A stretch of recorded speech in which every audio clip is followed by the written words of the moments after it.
All right, Kenman here, and today is die project number 21. Wow, we are just trucking along through these, having a blast doing them.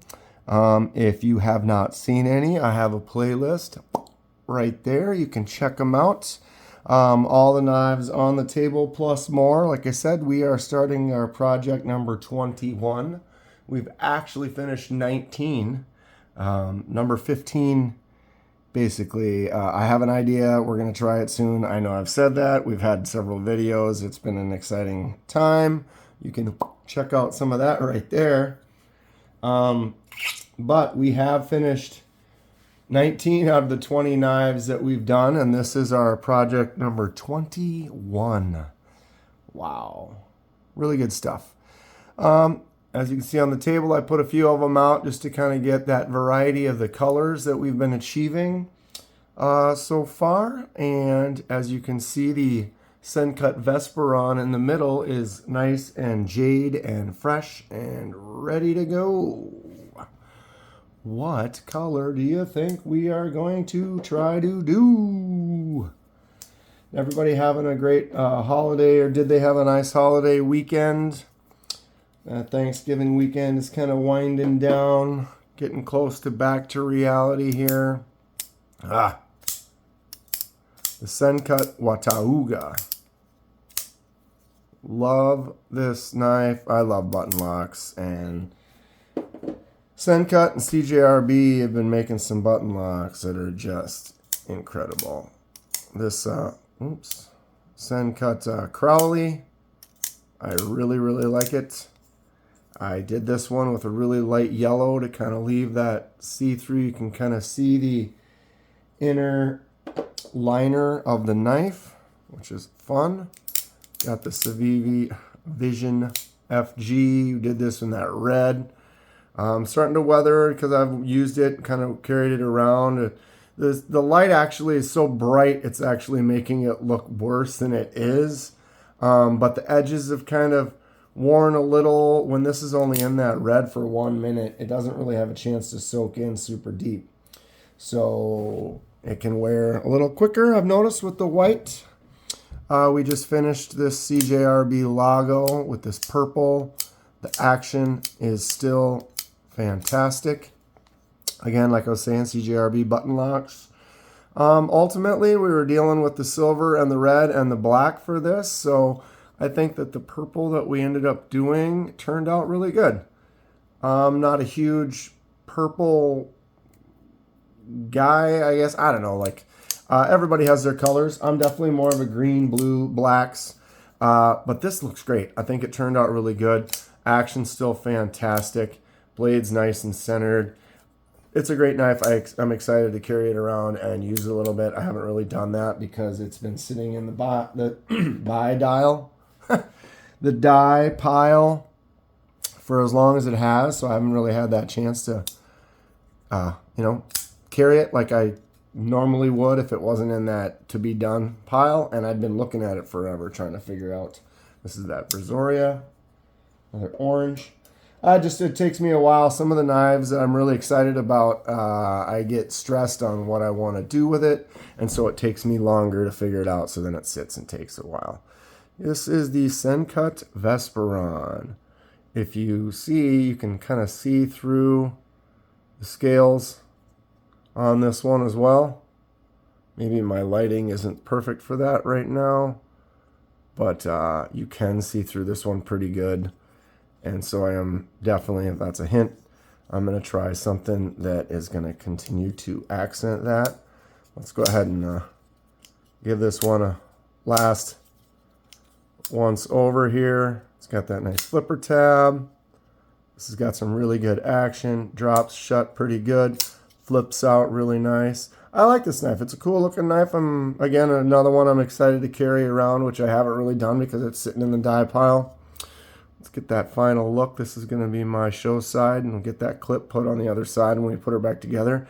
This also has an extra little shine to the metal parts that they've done that some blades I get what's the one? The Arroyo Artisan Cutlery. They do the same thing where it's just really, really shiny.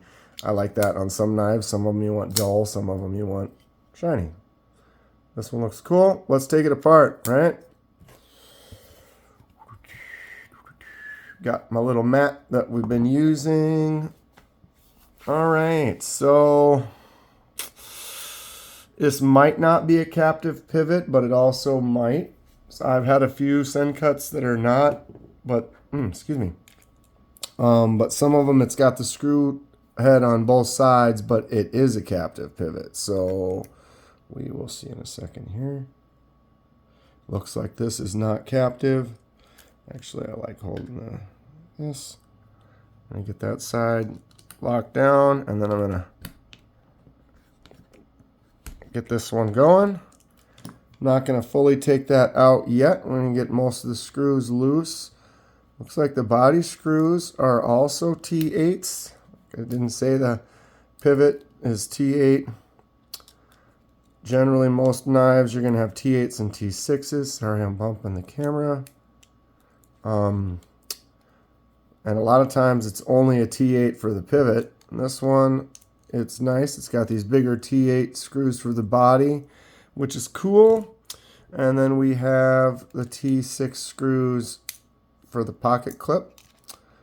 With those T6s, you want to be extra careful.